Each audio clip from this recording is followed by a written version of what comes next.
All right, Nick, so Cam actually spent a good deal of that press conference talking about his arm and how it has been bothering him. My question to you is, what has happened not just to Cam Newton, we heard about his arm, but to the Panthers as a whole? Well, so the Panthers as a whole, up until very recently, their defense had not been up to the standard we were used to in the Ron Rivera era. Yesterday, obviously, the defense was spectacular.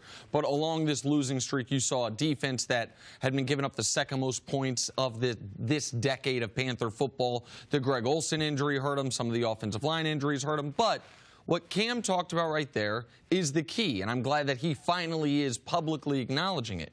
Cam Newton is hurt. He has been clearly hurt for the last month plus of football. I know, C, you spent time with him. You saw it, I'm sure, up close and personal. Cam Newton, he was in a 7-point loss to Tampa Bay in the final play of the game at midfield. They took Cam Newton out of the game and put in Taylor Heineke to throw the final Hail Mary. He is not able to get any type of zip on throws more than 10 yards downfield, and that is not only affecting his passing and his accuracy, which has always been spotty even this year when it was on an uptick, but he's not as much of a running threat. If it hurts you to throw the football, I can only imagine how much it would hurt you to run leading with your shoulder. So one of the quarterbacks in the league that we asked to do the most for his team has been physically compromised, and it has totally submarined any chances this Panther team has. Well, the offensive line from the beginning was hurt by injury. And then you have Olsen in and out of the lineup, now out for the rest of the season. And then you also have the other players, Devin Funchess and the other receivers. Are they really developing? And it's hard for this young group. Curtis Samuel, high draft pick from Ohio State. DJ Moore, you see him developing. But when this offense is not productive the way they want it to be, because it's hard to be physical. Now, Norv Turner and his son Scott, the quarterback coach there, they've done a great job. They've improved Cam as a passer, but it's hard to improve your passing game when you're absent of practice, when you don't have your frontline guys in there to develop that continuity. And they don't have a #1 wide receiver. They are all guys trying to develop, even though Funchess has been there a couple of years. DJ Moore, when you don't have your franchise quarterback in Cam Newton, potentially Wednesday and Thursday practices, he's only going Friday. You can't predict the speed because you can't simulate that in practice of what it's going to be in the game. You saw Christian McCaffrey. He had an angle, a running back angle where he goes out to the outside off the tackle and then shoots inside the defender on a 3rd and 12, wide open. Cam leads him too far. That type of timing when you're out of practice is not going to be there. And Cam is doing the right thing. It's not for NFL players to complain about injuries. That's the way it's been. That's the legacy of the league. And it provides a certain amount of toughness for your team because the team knows that he's injured. Cam Newton has done a remarkable thing. He's meeting with the training staff. He takes the whole training staff out to dinner on Thursday. Well, he has the food catered inside the locker room. People don't know about this because he's been spending so much time with that training staff. He just does that out of appreciation. So Cam Newton might be hurt as a quarterback, but you can see the growth in other areas. And that's what I saw in that press conference when the overall humility of, man, this game is tough. I've been banged up all year. I'm not going to make excuses.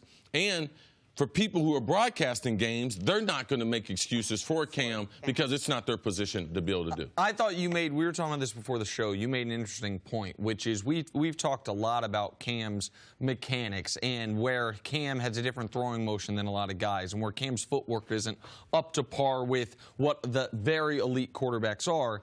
And you made an analogy about a baseball pitcher and about we see all these shoulder and elbow surgeries with baseball. We rarely see it with football, but because of the way Cam throws the football, he might be more susceptible to shoulder injuries than your typical quarterback. Well, he doesn't utilize his gifts. He doesn't utilize his big legs and that torque that you can have throwing with your legs. Because typically, if you're late with the football, it's either I didn't recognize what coverage they were in, or I'm not utilizing my legs and my legs aren't ready. And when you see with Cam, when he tries to force the ball, he forces the ball with his upper torso. So you can see him put a lot of stress on his shoulder. And poor footwork leads to poor mechanics, which leads to poor throwing motion, which lead to soreness, which also lead ultimately to injury. There's a reason why my shoulder is messed up today is because I played a couple years with a bad shoulder, had surgery on it after trying to play with it. That is part of being in the NFL, and that's what Cam Newton and the Panthers are experiencing this year. And as a result, they're all but done now from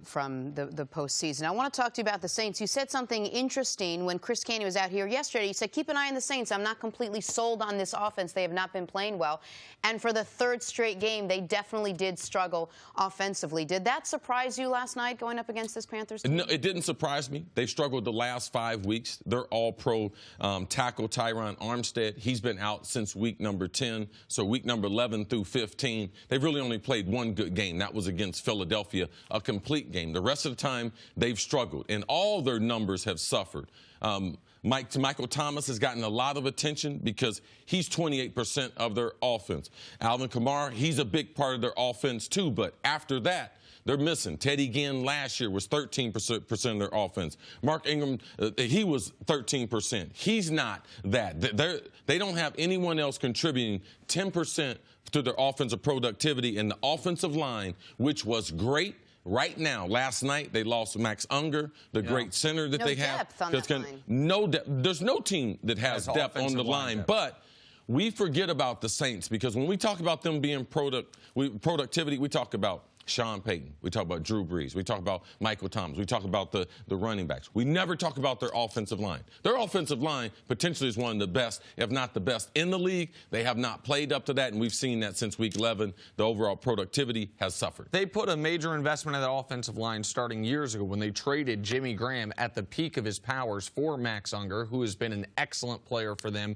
Teron Armstead, we talk about a lot of left tackles. He's a guy whose name had not been mentioned as much, but your friends at Pro Football Focus had him rated as the #1 left tackle in football, and it is a very clear line of demarcation. It's the first 10 weeks of the year, which was 9 games for the Saints, where their offense averaging 37 points a game. He goes out of the lineup. Since then, their offense is averaging 25 points per game. The reason they've been okay is these last 5 weeks, the defense has been extraordinary. Defense was great again last night. In the loss to the Cowboys, the defense was excellent. The thing that I think people need to watch most closely, particularly with Max Unger being hurt and with Teron Armstead not back yet, is the last 3 weeks, Drew Brees has not forget playing at the best level of his career as he was through the first 10 games of the year. The last 3 weeks, we can show it to you, he's been a different player. His completion percentage is still high, but down from the all-time record. The yards per pass is dramatically lower. He has more interceptions the last 3 weeks than he had in the first 11 games of the season, and that passer rating stat is not lying there. So all of a sudden, when he hasn't had as much time and as much support in front of him, and they've been playing some tough defenses in this stretch, except for Tampa's mixed in there, and they're not a tough defense, Drew Brees has been compromised to a degree. 2 things affected Drew Brees the most. That's that offensive line, because people are getting closer to him. And when you're height challenged like Drew Brees, that's something that will affect your ability to be able to throw the ball and see down the field. And they do not have a #2 receiver. They tried it. They went out and signed Dez Bryant. It didn't work. Went out and signed Brandon Marshall. It didn't work. They are looking for a #2 receiver.